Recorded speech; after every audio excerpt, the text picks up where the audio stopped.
Chromosomes. Little strands of nucleic acids and proteins are the fundamental genetic instructions that tell us who we are at birth. Most people are born with 46 chromosomes, but each year in the United States, about 6,000 people are born with an extra chromosome, making them a person with Down syndrome. If you've ever encountered someone with Down syndrome, you know that they are some of the kindest, most joyful people you will ever meet. They truly have something extra. My name is Lisa Nichols, and I have spent the last 24 years as both the CEO of Technology Partners and as the mother to Allie.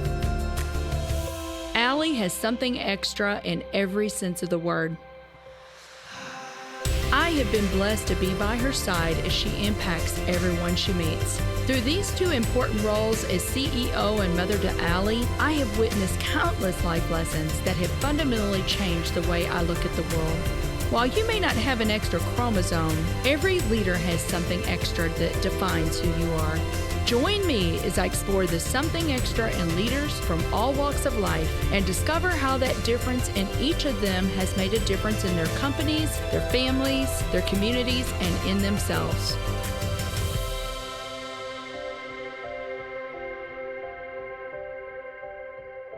I'm thrilled to have Sandi Brown on the show today.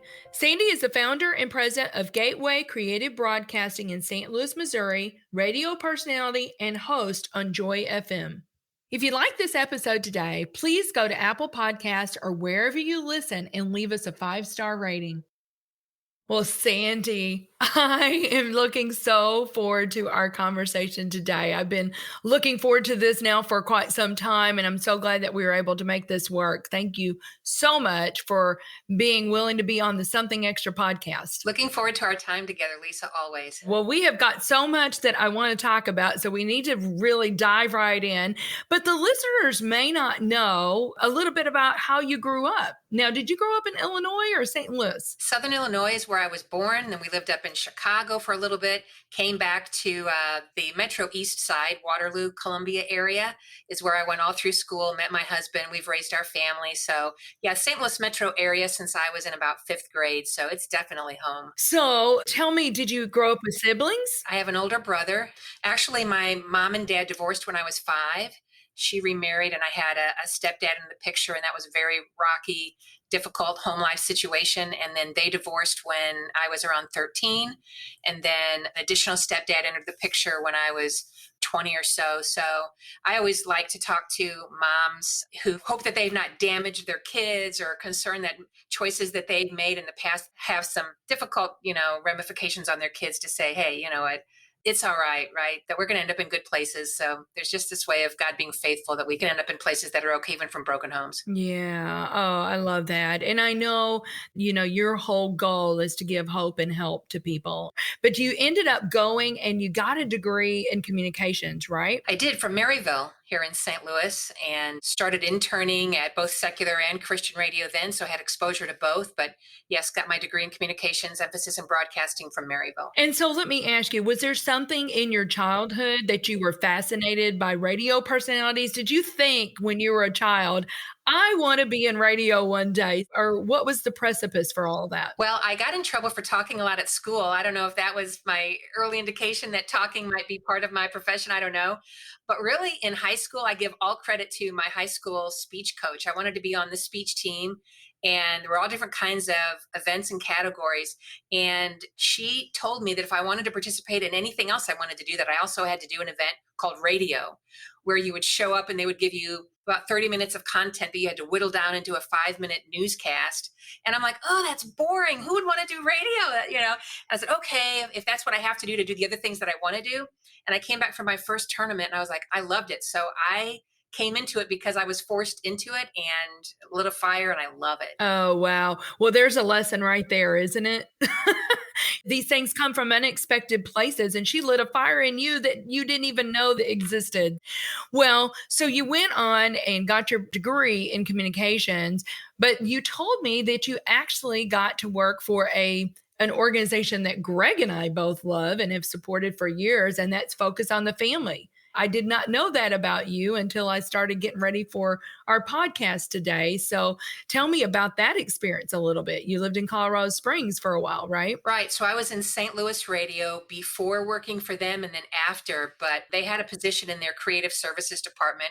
And I loved to write. I loved creative writing and I loved what that organization was about and to be able to be a part of something that was large and in their prime and reaching a lot of people. And so I took that position and then was later promoted into a producer position out there where you got to think of topics for daily broadcasts and who the guests might be and vet them out and then prepare information for the host, who was Dr. Dobson at the time, and basically present him with a packet that would completely prepare him for whatever that interview was to be like. I was fascinated by it. And so went out there and not only learned a lot about interviewing, about presenting guests and topics, but also about a not-for-profit corporation, which would come in very handy for me somewhere down the road, and just how to do something with excellence. They had a standard there of expectation of employees professionally and personally and things. And it was such a good place for me to learn. So I learned a lot professionally and personally there. Such an amazing organization. Well, I'm so glad you got to get that experience. So I know now Greg and I are not St. Louisans. We're originally from Kentucky. We're transplants. Moved here right after college to work for McDonnell Douglas. But I mean, I remember we had a Christian radio station here, and I was delighted by that because we grew up in a city where we did not have that. But there was a Christian radio station here, and then '97 that station got sold. And then we went for about 3.5 years without any Christian radio. And then here comes Sandi Brown, and Sandi starts Joy FM. Tell me, was it all the experiences that you had up to that, Sandi, that really prepared you for doing that? What gave you the confidence to start that station? Probably more naivete than confidence, to be honest. I had never led an effort. I had never started an effort. I was on the air and worked in the background of programming and music, but I just was passionate. And I felt it was wrong that this city didn't have a format that I knew it could sustain. And I reached out to K-Love and all of the big entities and around the country who had stations in a variety of cities and asked them to come and fill the need and the gap. And, it wasn't the right time for them to do that. And so I thought, okay, well, if no one else will, I have nothing else to do. I just lost my job. I'll just walk in and see what it would take. And so we started a not-for-profit. And me and another woman who was very unqualified as well. She was the leading salesperson at the radio station, and I was an on-air DJ. And I think we were just available to explore. We worked really hard for 3 years. We had no salary. We just wanted to keep it before our listeners, previous listeners, that we wanted to try to do something and try to network and find a radio station that would sell. And it took 3.5 years to find a station, even though it wasn't in St. Louis proper, it was outside of St. Louis, that would be willing to sell. And that's where we got our start. And so it was availability more than anything. I don't want to overstate what it was. And honestly, we hired a general manager then. I never wanted to start this to run it. I just wanted to be a part of it and loved Christian radio. And so we hired a general manager, and they got scared a couple of weeks off, like, what, this startup, this isn't going to make anything. Or so they backed out. And the board of directors came to me and said, would you run it? We don't have anybody else. And I said, I'll do it for 1 year. You put it in writing. You put me a contract. I won't do it a day longer, but I'll do it because no one else will. And they just keep renewing the contract. So that's how that worked. I had never worked a day in non-commercial radio. I didn't know anything about it, but I was just willing to work hard and I believed in it very passionately. There's an old adage that says if God calls you to do it, he'll equip you. And it's not about whether or not you've got the ability, it's whether or not you're available. And you just said, I'm available. And you figured it out with God's help. And this other lady, obviously, in a board of directors, there's another lesson. It takes a lot of people, to make these things happen. So that was 2001. And then in 2009, you felt like God asked you the question, are you ready? And you said at the time you had no idea what that meant, but what a profound question. And I'd love for you just to tell our listeners a little bit about that and then the journey into the signal that you ended up buying. Well, when we got Joy FM on the air in 2001, in one way, it was a huge victory because there was nothing to something, but most of St. Louis could not listen. There was a lot of static and very few songs getting in the way of that because the signal was so far south of St. Louis.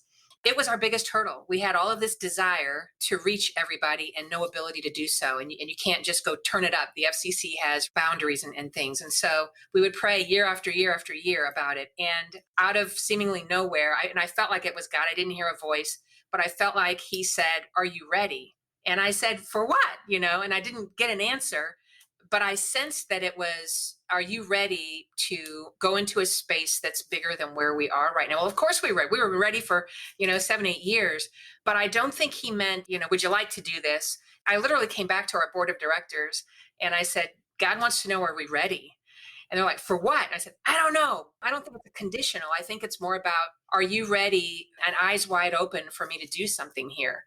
And so we just said, yes, God, we're ready. And it was shortly thereafter that we heard that 99.1 was going to be available. And I don't know how much of the story that you want here, Lisa, but I want you to tell. It's an amazing story. it's crazy. So we, this small station with no reserves, no money, said, yes, God, we're ready.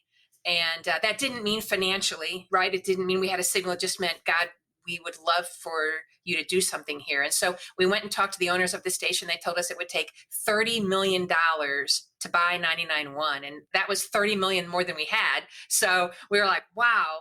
I went right from that meeting to the Starbucks in Kirkwood and cried because I felt like, God, what are you doing? You're showing us there's a signal, but it's so far out of reach.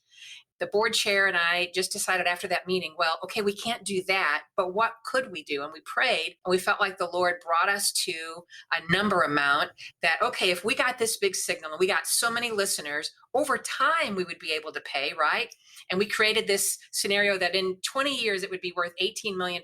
Somehow we were going to get there, but it would take no payments for a couple of years, no interest for a couple of years, just crazy terms because we couldn't get a bank loan. And we submitted the offer and they said, no, we said 30 million. This is 18 million and we're financing it. No, that's not how this is going to work. And then several months later, they called us back and they said, why did you offer $18 million? And we said, well, because one, we felt like it was what God led us to do and what we could do over time. And they said, well, we just had the station appraised and it came in at $18 million. And that's weird that our appraisal and your number matched. We just wonder if we're not supposed to do this deal with you. So no negotiation. They did the deal as we presented.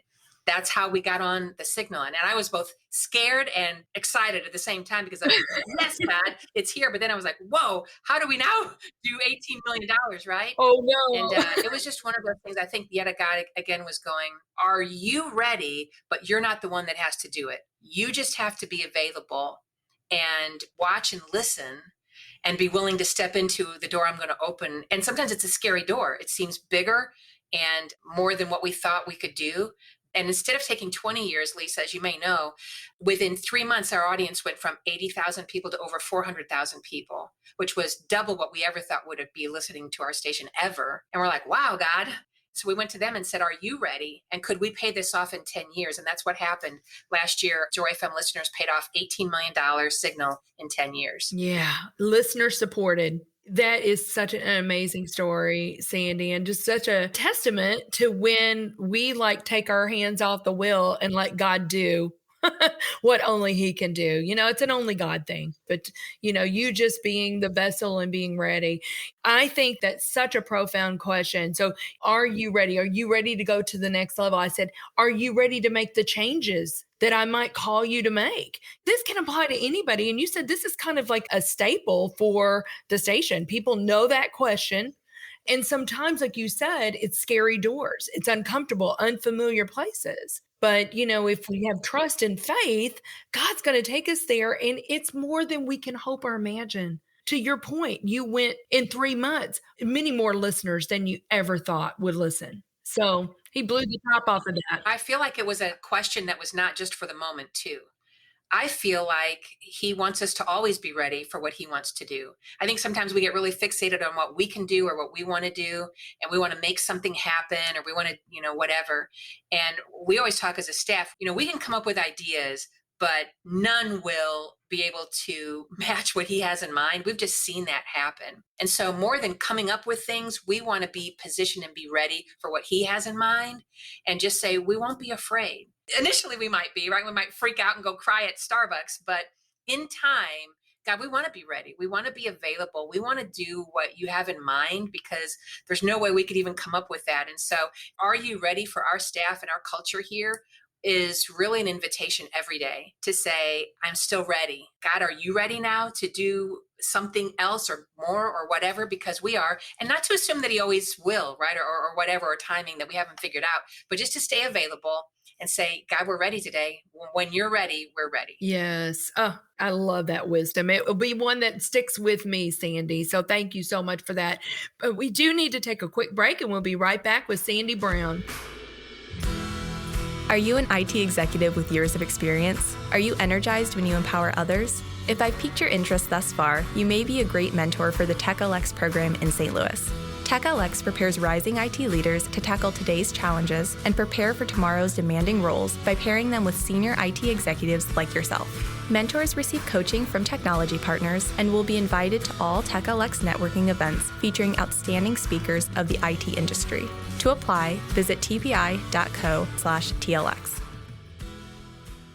Okay, so now we have this wonderful station, Joy FM, and I love how you guys have really created a movement, and people that listen know that you guys talk about choosing joy and joy someone today. You've been joyed. I mean, tell us a little bit more about that, and I'd like for you just to talk about the mission, and then we'll move into some other things. Well, choosing joy, I mean, and we didn't create that. You can find shirts and things all, but we did like the idea of we can on any given day be intentional about something, right? We're intentional about posting things or arguing or jumping on this bandwagon or whatever. And we're like, is there a better bandwagon than being joyful?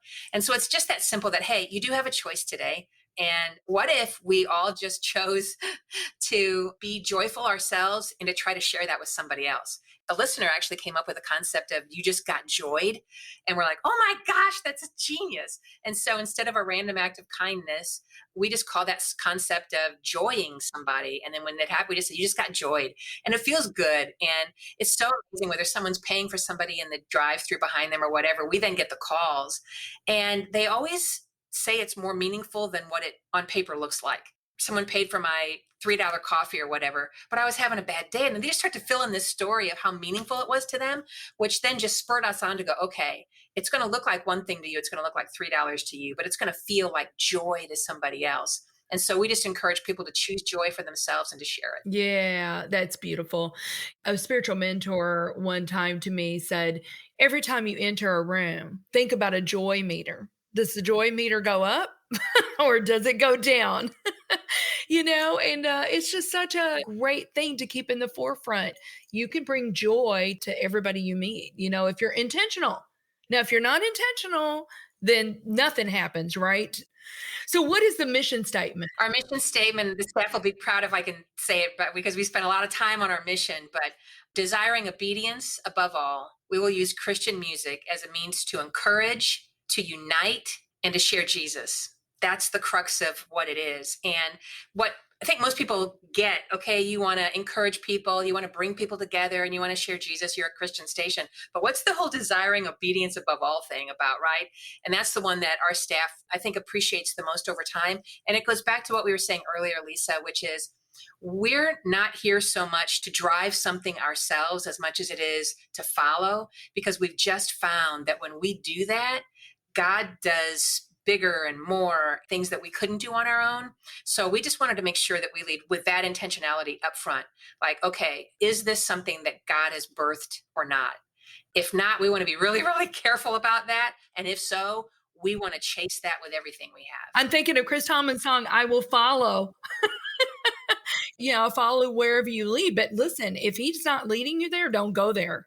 Okay. I'm so grateful to Joy FM because Joy FM has been a presenting sponsor now for every year of the Christian Business Women's Breakfast that happens in the fall. And last year, I got to know you a little bit more personally because you were a panelist and I got to, have the privilege and the honor of moderating that panel. You said something that really, truly has stuck with so many of us. We were talking about the theme last year for the breakfast was come to the table. And the whole idea is it doesn't really matter where you've been. It doesn't really matter where you are. God's invitation is not a VIP invitation. It's an invitation for all, wherever you are. And that was our whole goal of the message that we wanted to permeate out toward those who attended last year, obviously virtual.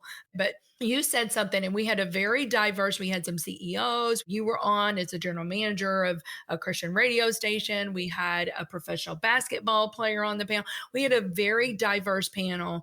And, we were talking about it, and you said, looking around the room here, there is a diversity in every resume. There's a diversity in background. We all have diverse experiences. But the thing that unites all of us is our brokenness. Oftentimes that's not something people want to talk about, because social media, it's like nobody looks broken. And I'm not a believer of you completely hanging your dirty laundry out for all to see, but I am a believer in being authentic. We are all, whether or not we want to admit it or not, we've all got things in our life that are broken, and we come from broken places many times. And I just thought that was so beautiful. Do you have anything further to say about that, Sandi? I think it is the way that we're all going to come together. I really do, because it's what we all have in common. It's a simple statement, so I don't know that there needs to be a ton expanded upon on it, other than I'm willing to go there. And I can compare myself crazy. And usually when I do that, I don't measure up. That's how I was probably feeling that day on panel, to be honest. And social media, that just accentuates all of the ways in which what we don't have or what we disagree on or whatever. And so I just try, when I'm getting to that place, just for myself, to say, okay, that person is not just this crazy successful. They have a broken place too. And so what I have found is, when I'm willing to maybe even just lead the way and start that, something melts in the room. And I try to do that on the air as well, because I think there's this expectation of a Christian radio station. You're going to come on and you're going to tell me how you've got something figured out, or how I need whatever. And we try not to do that, because the truth of the matter is we are broken. So whether I'm in a room with very successful people, whether I'm on a panel, whether I'm on the radio, just to try to lead with something vulnerable that says, I don't have it together, or here's a piece of my brokenness, or here's how I really messed up yesterday, or feel bad about what I said or did or whatever. And I've just found that there's more common ground there. And that's a place to start. If we try hard enough, we'll disagree about 10 other things, but can we start about where we are? And that is that we're all hurting in one way or the other. And I don't like that. I wish it weren't true, but it is. And maybe that's just also intentional, for a place for us to gather together and start to work with each other and for each other. That is so beautiful. And God knows that about us too, Sandi. He sees all of that too. He knows we're broken, But I wrote a blog a few years ago about kintsugi, the Japanese art form, like the vase that's broken. And when they put that back together, they use the gold filigree to put it all back together. They don't cover up those gold filigree, though. They don't cover that up. They leave that because that's what makes it beautiful. I think when we can be vulnerable like that, people look at you and you go, wow, she's got struggles too. So I just think that's so beautiful. And it's a great thing for us all to remind ourselves of. So, Sandi, you have had the opportunity now to meet so many Christian artists. You've met so many of them. Many of them have been here for concerts. And I know that you do the tour to Nashville and, that sort of thing. Have there been some stories that have just really stood out to you, or broken your heart, or surprised you? Can you give us one or two of those little anecdotal stories, if you would? Well, one that stands out the most, it ties into the area of brokenness. I have nothing in common with any of these artists. I don't sing well. I don't play well. I'm not artsy or creative. So I love to find the places, again, where we may have some commonality, and whether that's family or brokenness or whatever. But I will never forget when Stephen Curtis Chapman's young daughter was hit by a car and passed away. And I got the call that evening, and he and I have gone back probably 30 years in Christian music and things, and have a friendship. But to think of him as not one on a stage, because it doesn't matter how many records you sold or how many people have attended your concerts, when you experience loss like that, I can only imagine. I've not experienced that loss. I drove to Nashville a few days later for the service, and to see a man who seemingly always had every right word to say, every song sung, but in that moment, he was just a broken dad. But he was still one that had his arms raised. And I was several rows back behind his family when songs were being sung. And I'm sure they were intended to bring comfort, and I'm sure that they did. But to see a dad who had lost something so precious and was still saying, God, I still believe that you are the answer for my life. And I still believe you are who you say you are, even through this pain, was something I'll never forget. And it's why I treasure him as a person, because he was walking out faith. All he saw was pain. I don't know. I just respect him because I saw his faith in a way I'd never seen it before. It just inspired a song, or it was in the hardest times he was walking it out. So he's a hero of mine. And to see how he and his family didn't lose faith. They had pain that was very real and brought them to their knees, but they still cried out to God at that time and didn't question him. So yeah, he's my hero for that. That really is incredible, because thanking God and praising him even in the midst of a storm like that. Sandi, I've not experienced that either, but I know that there's going to be listeners that probably have lost a child, and our hearts go out to you. I cannot even imagine the pain of that, and anything greater really on this side of heaven. Yeah, I cannot imagine a greater pain. That's a beautiful story. Thank you for sharing that. I don't know his mind or his heart. I don't know if he was praising or if he was just reaching up like, help me. You know, I think all of us have those times in our life where we experience something that we would want to, God, you could have prevented this and you didn't, or you could make this pain go away and you're not. And the why questions, we all get there for different things. But where else are you going to turn, Lisa? I don't want to say that he was still going, yes, God is good in that moment, but I saw him reaching up. Yes. And that's all any of us can do. And so that was inspiring to me, that he still knew, where does my help come from, right? Because Yes. I've got nothing except for him. So it was good. And God has promised us, Sandi, when we do that, you know, that he will be there. He never leaves us nor forsakes us, even if we feel like he has. You know, he's always there, and he's just ready for us just to reach out. So I love that. Thank you so much for sharing that story. So, you know, is there anything about Sandi Brown that you wish people knew about you that they don't know about you? On the funny side, you can see it. I have a flying pig in my office, right? The flying pig. Yes. Tell us about that. I like pigs, and I like flying pigs because they're a pig, but they're that anything is possible kind of pig, right? So people don't know that I like pigs. And I think people, they assume, since you are on the radio or have an opportunity to meet artists or whatever, they assume some things about you. But I wrote in my journal once, if anybody knew how afraid I am most of the time, they would be shocked. And so I would probably think they underestimate how much time I spend worrying or fearful or second guessing, those types of things. So I like pigs, and I like to remind myself all things are possible, because most of the time that's not my headspace. Yeah. Oh, I love that. That is awesome. So I'd asked you about the something extra that you've seen in a teammate, and you had something really cool that I want you to tell our listeners about. One of your teammates had said something to you, and now it's kind of become part of the culture at Joy FM. Yeah, so I was in a one-on-one meeting with a staff person, relatively new to our ministry, and so still feeling her out, and she's feeling me out. She said, permission to speak freely? And I said, well, of course, you can always speak your mind, right? And then she went on to say something that was a little bit of a difficult conversation, and honestly was something I probably needed to hear, but was she the one to tell me, and all of that? And we talked about not only the issue that she brought up, but about why she said permission to speak freely. And when she explained the why behind it, we immediately then explained it to the entire staff, and it became this word bank for us.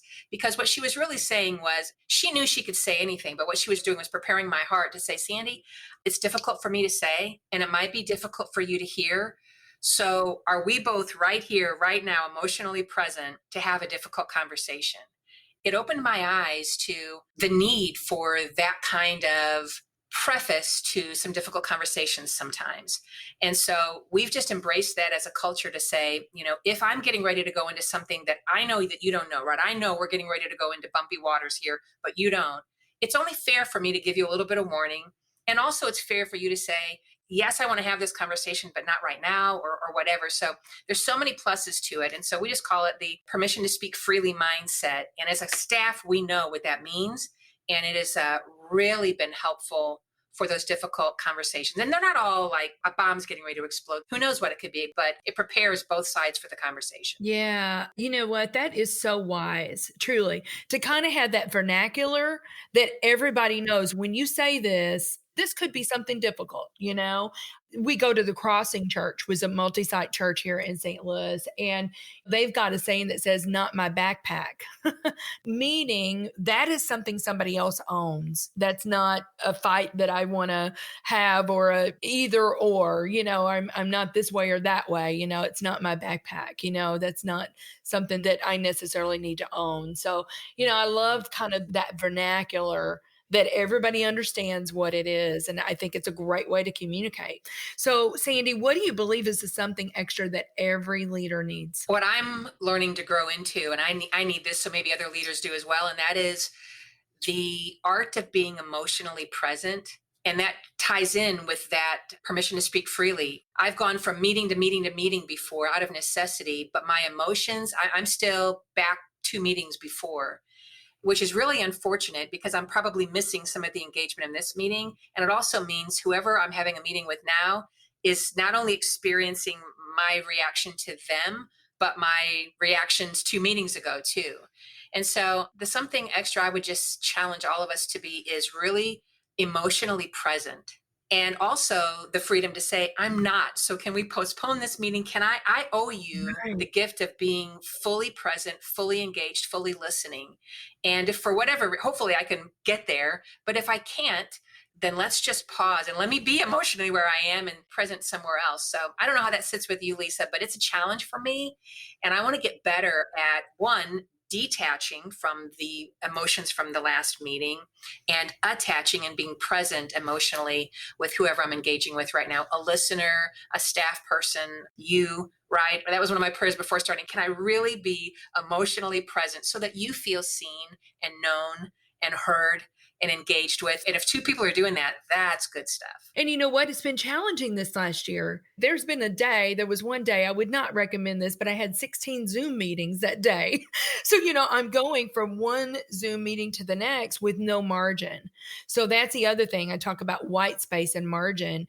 Build a little margin in around those. So like if you do have a difficult conversation, that you can process that, have a little bit of time before you go into the next, because people want to know that they're seen and they're heard. And, you know, it's not a knock against us because that's human. It's hard to detach, right? Well, I know last year during the CBWB, you were taking a little bit of time because you were writing a book. Tell our listeners about that. Where are we in the process? Well, a year later, it's still being written, but it's almost done. And it's called Healing Out Loud. We're literally putting the finishing touches on it now. So hopefully it'll be out around the first of the year. And it touches on some of the things we've just touched on, how to be emotionally present when there are things that are vying for our emotions from the past. And how can we grow into who we were intended to be and not just carry all those things in our backpack, right, that are weighing us down emotionally and every other which way. So yeah, it's been a labor of love, and I'm really excited about it. And maybe we'll have more to say about, hopefully, the first of the year when it comes out. It's a hard process, but I know that so many people are going to benefit from your labor of love. So we'll be looking forward to that. So is there anything coming up that you want to tell our listeners about, and how can they get involved, that sort of thing? Well, you mentioned it a little bit earlier, so I'm going to piggyback on that. The Christian Business Women's Breakfast. I know it's coming up this fall. It's an annual event, and it's going to be in person again this time, right? Yes, it is. We're so excited. We'll have a virtual component as well, but we're expecting a sold out crowd probably October the 14th. It's a place to gather and belong and get encouraged and refreshed and learn some things that you could maybe apply to business, but also just to life, and to feel again like you're not the only one. Work can get to be pretty isolating at times. And again, we just get in our headspace, and this is just a chance to put it all down, unite around our brokenness, unite around getting refreshed and poured into. So I would encourage anyone in the business women's space to come plug in and just see what you get from it. It's going to be good. And the fact that we're going to be live again is going to be so good. It's going to be so good. And Sandi Brown is moderating the discussion. So we're so excited about that. But Sandi, this has been so much fun for me. Thank you. This is definitely the most fun thing I will do all day. So thank you so much for being on the show. And I just know that your story and all your words of wisdom are going to help our listeners. So thank you so much. Thanks, Lisa, for the opportunity. Look forward to seeing you in October. Absolutely. Thank you for listening to today's show. Something Extra with Lisa Nichols is a Technology Partners production. Copyright Technology Partners, Inc., 2019. For show notes or to reach Lisa, visit tpi.co/podcast. Don't forget to leave a review on Apple Podcasts, Google Play, or wherever you listen.